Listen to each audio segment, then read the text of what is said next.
All right, is it Kei Truck, Kei Truck, or just Kei Truck? What the hell are these little things and why is everyone talking about it on the interwebs right now?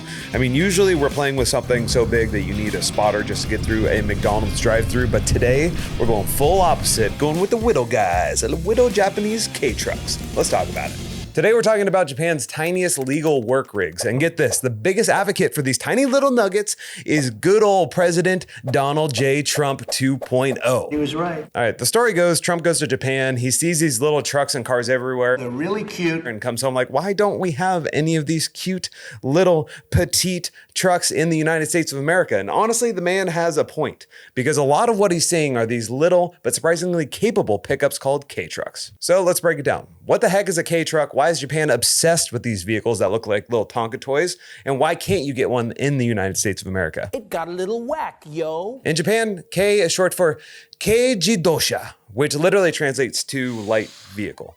Think of it as a government-mandated tiny truck category. It's a legal loophole for anyone who hates paying taxes on the big stuff. And they're way more cost affordable. To slide into this category, the vehicle has to hit some strictly enforced limits. These aren't suggestions. These are measurements that have to be met in order to enter the little guy club, which I don't think I'm ever going to be in that club. Maybe one day. But for now, it's a big dude club. I don't know why I'm doing this. The length is a maximum of 11.2 feet. The width is 4.9 feet. And the height is a max of 6.6 feet. Some other regulations include the engine has to be 660 cc's or less, and the horsepower is limited to just 64 horses, which you could probably fit that many horses in this room.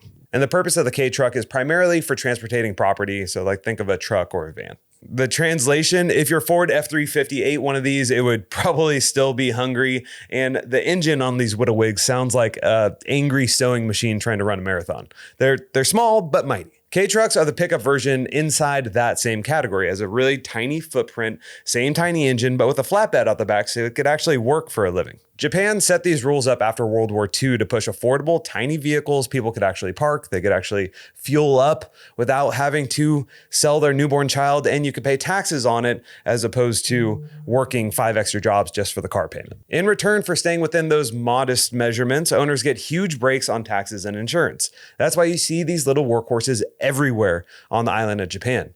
They're not a weird internet fad in Japan. They're just normal, like a Honda Civic or, I don't know, Ford F-150. All right, so what is the difference between a Kei Truck and a regular truck? Well, first, it's the cab. It's usually a simple 2-seat design. The engine is either under or behind the seat. It's very upright. It's very basic. You get a manual transmission, maybe air conditioning if you're lucky, and there's enough interior space for it to feel just enough like a truck as opposed to a golf cart. All right, second, you got the bed, and this is where they really shine because you got a flatbed about the size of a big ATV rack, but with proper drop-down sides that could actually lay flat. So you could lay things like this if you wanted to. Make a little Kei Truck airplane. Yeah, think about it. I don't know if it'll take off, but it might look cool. You can strap pallets on it, throw tools in, carry hay bales, lumber, whatever you want. They look tiny, but the utility is seriously oversized.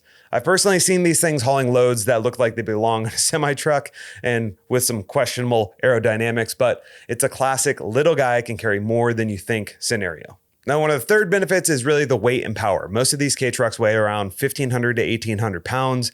And with that little engine, they're not fast, but they don't need to be. They're built for the back roads and tight spots. They're the little engine that could of the automotive world. Fourth, you got drivetrains. A lot of them come with 4-wheel drive and even low range. And just let that sink in for a little bit. Maybe we've been doing Moab all wrong and all we've needed to get through the devil's bathtub is a little Kei Truck and some 25-inch tires.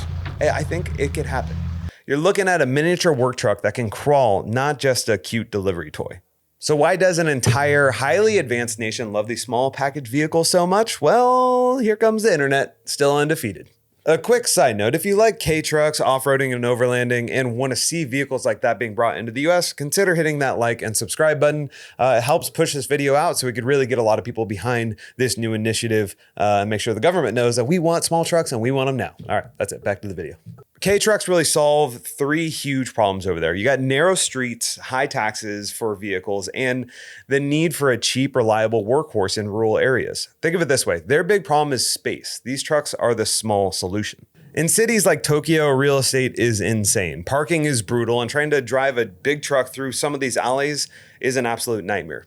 You'd be folding in your mirrors every single block and chances of getting stuck are very high. A Kei Truck can snake through alleys, whip U-turns in spots that would barely fit a smart car, and park in spaces that could maybe fit a motorcycle in the United States. It's all about the finesse of being small and flexible.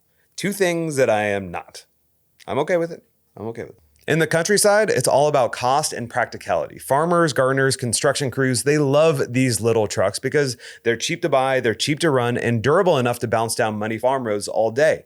They're not toys over there. They're literally everywhere. And with a small toolkit, you could actually fix them, which is definitely something that we don't have over here. Unless you're a computer nerd and have all the equipment and a lift and all those things, then maybe you could do some stuff here with new cars. So why are we suddenly hearing about Kei Trucks over here? Why are Americans who usually believe that bigger is better suddenly talking about this little package?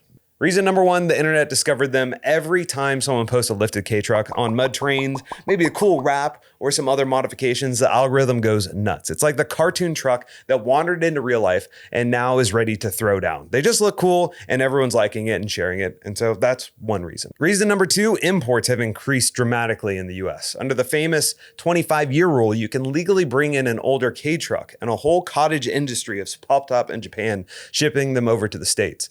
So instead of just seeing pictures, people are actually buying these things for less than $5,000, modifying them and having a lot of fun, which I can agree. I've liked a couple of them. Reason number three is politics. I mean, when the president of the United States gets on camera and says he liked these little cute trucks in Japan, people are going to listen. Obviously, that sends thousands of people over to Google to search for tiny Japanese trucks for sale. And it's like a presidential endorsement for downsizing. So let's answer the big question. Would these things actually work in the US? Can a 660cc mini truck survive in our supersized world? Well, let's start with the good things about them. They're insanely maneuverable. For farms, ranches, job sites, hunting properties, these are killer. Super fun and interesting in those different developments.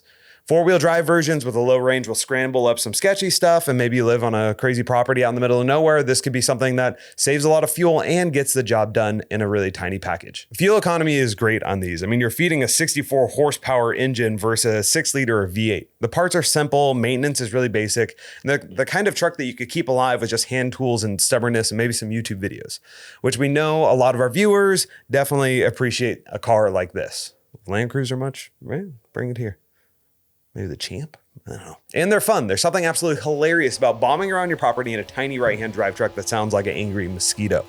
Not to mention some of these people modify these bad boys and they look sketchy. Now the catches. The top speed on these things are not good. Most Kei trucks are comfortable around 55 to 60 miles per hour. They're absolutely not built for 80 mile per hour roads in the United States. And trying to go in between diesel trucks and 18-wheelers seems like it's a death wish. On the freeway, you'll feel like a squirrel crossing the road during rush hour, but for some people, it's worth that risk. I'm talking about saving the money. I mean, sacrifice your life for a couple bucks. There's people still out there that fly Spirit Airlines, so there's definitely a market for these things. Safety is the other big one. These are designed to meet Japanese regulations, not modern US crash standards. If your Kei truck ends up nose to nose with a full-size American pickup, well, let's just say physics comes into play and you're not going to win that battle. That's why the US has that 25-year import rule and lets states decide on how it can be used. It's a fun toy, not a long-distance commuter, and so most people are going to use it for just short distances. Comfort on these things is minimal. You got a short cab, upright seats, simple suspension. They're fine for short runs, but the second you drive this thing over 50 miles, you're going to be begging for a chiropractor. However, for short commutes, tight city streets, and farm errands, for a brand new little truck that costs $10,000 brand new, this could be a real solution for our growing affordability crisis.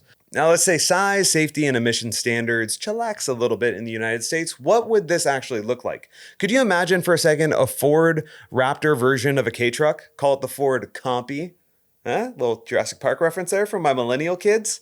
Or a boxy little Chevy Astro-Van to take the schools in, but like miniature, a little minivan. I'm completely fascinated with this story because it solves one of the biggest problems that face consumers in the US market today. New cars are too damn expensive and old cars are nowhere near as reliable as they used to be. If we actually brought back platforms like the Suzuki Samurai, also known as the Jimny now, or small two-door farm trucks, I think that would help with inflation and overall benefit consumers. So that's the story. Kei trucks are Japan's answer to tight roads, high costs, and everyday work.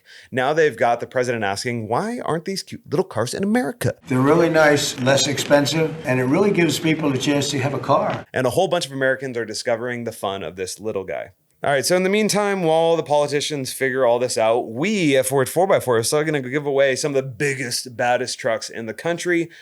This one that we're giving away right now is a hybrid Toyota Sequoia with the MDC USA trailer and $50,000 in cash. Go to Ford4x4.com to check that out. If you want to support the channel, smash that subscribe button. We're creating a bunch of new content here for the new year. We appreciate everyone who watches all of our videos, and let me know in the comments what we should break down next. If you want to support us, go to Ford4x4.com, pick up some merch. Every $1 you spend equals one entry to win one of our giveaway rigs and $50,000 in cash. Till next time, I need to go look for a little tiny truck. I don't know if I can fit in it. Think I can fit in it? I'll fit in it. I'll fit. If it don't fit, I'm gonna make it 50 cents. Cash. You want a Kei Truck? You want a Kei Truck? No? He's not a fan. You want a Kei Truck? Or you want some jerky? Yeah, he wants jerky. All right, Cash is not a fan of Kei Trucks. I am.